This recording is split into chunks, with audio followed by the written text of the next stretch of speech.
Bonjour. Alors, aujourd'hui, on commence le chapitre sur les inéquations. Donc, les inéquations font partie vraiment de la vie. Par exemple, là, vous voyez les grandeurs nécessaires pour aller dans des manèges à la ronde. Donc, il faut que la personne mesure moins de 91,4 cm. Qu'est-ce que ça veut dire moins de 91,4 cm? Est-ce que la personne peut mesurer 91,4 cm? Est-ce qu'elle peut mesurer plus de ou elle peut mesurer moins de? Donc, est-ce qu'il y a une seule réponse possible? Est-ce qu'il y a une seule valeur qui respecte la contrainte d'inégalité? Il y a d'autres exemples. Par exemple, maximum 100 km. Donc, la vitesse la limite de vitesse sur les routes, est-ce qu'on peut dépasser le 100 km? Donc, dans la vie, oui, il y a des gens qui dépassent, là, tout le monde est au courant, mais si on regarde la contrainte, qu'est-ce que ça nous dit? On peut se rendre à 100, mais on peut pas dépasser 100. Il y a aussi la météo.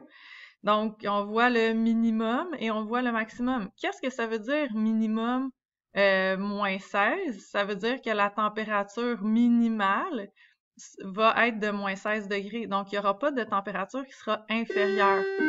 Qu'est-ce que ça veut dire le maximum qui est à moins 14? Ça veut dire qu'il n'y aura pas de températures qui vont excéder moins 14.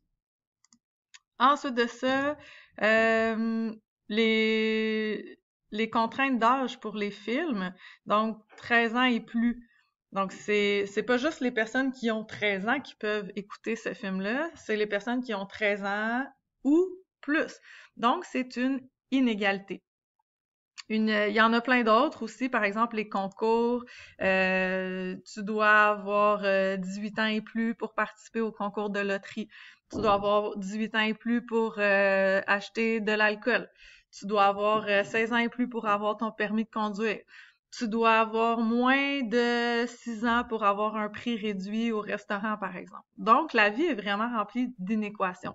C'est quoi une inéquation? C'est un énoncé mathématique qui comporte une relation d'inégalité. Donc, ce n'est pas égal et qui comporte une ou plusieurs contraintes. Les contraintes, on doit les respecter. Par exemple, en langage mathématique, vous envoyez ici x est plus petit ou égal à 12. Et là, on utilise le symbole que vous avez utilisé, vous, au primaire, avec les bouches de crocodile, etc. Il faut les comprendre. Donc, quand la pointe est vers le nombre, c'est ce nombre-là qui est plus petit que l'autre. Le symbole que vous voyez ici, c'est le symbole plus petit ou égal. Qu'est-ce que ça veut dire? Ça veut dire que x peut prendre toutes les valeurs possibles inférieures ou égales à 12. Donc, 12, 11,9, 11, moins 5, peu importe la valeur, en autant qu'elle soit inférieure à 12 ou égale à 12. Ici, x plus 5 est plus grand ou égal à moins 7. Donc, quelle serait la valeur possible de x? Donc là, peut-être qu'il faut regarder qu'est-ce qu'on fait avec le plus 5 ici. Est-ce qu'on l'envoie de l'autre côté? Comment on fait pour trouver la valeur? Et y est plus petit que x moins 8. Donc, quand vous voyez les symboles plus petit ou plus grand, alors on a une inégalité au sens strict. Si vous voyez plus petit ou égal ou plus grand ou égal, on a une inégalité au sens large. Au sens strict, ça veut dire que c'est vraiment limité, la valeur doit être inférieure. Au sens large, on prend aussi comme valeur possible la valeur qui est écrite. Comme l'exemple ici, x est plus petit ou égal à 12. Donc, dans le tableau ici, je vous demanderai de vous mettre à pause, d'aller mettre vos réponses et de valider ensuite.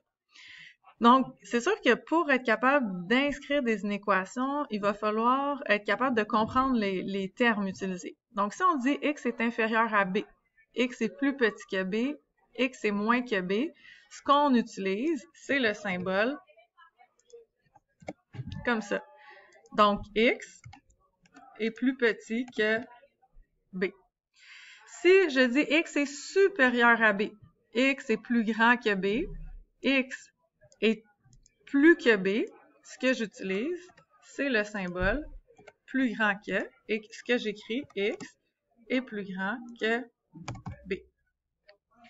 Et si je dis x est inférieur ou égal à b, x est au maximum b, x n'est pas plus de b, x est au plus b, x est jusqu'à b, ce que j'utilise, c'est le symbole plus petit ou égal. Donc, j'écris x est plus petit ou égal à b. Et finalement, quand je dis x est supérieur ou égal à b, x est au minimum. Donc, au minimum, là, quand on utilise le minimum ou le maximum, pensez à la température. Ça va vous aider.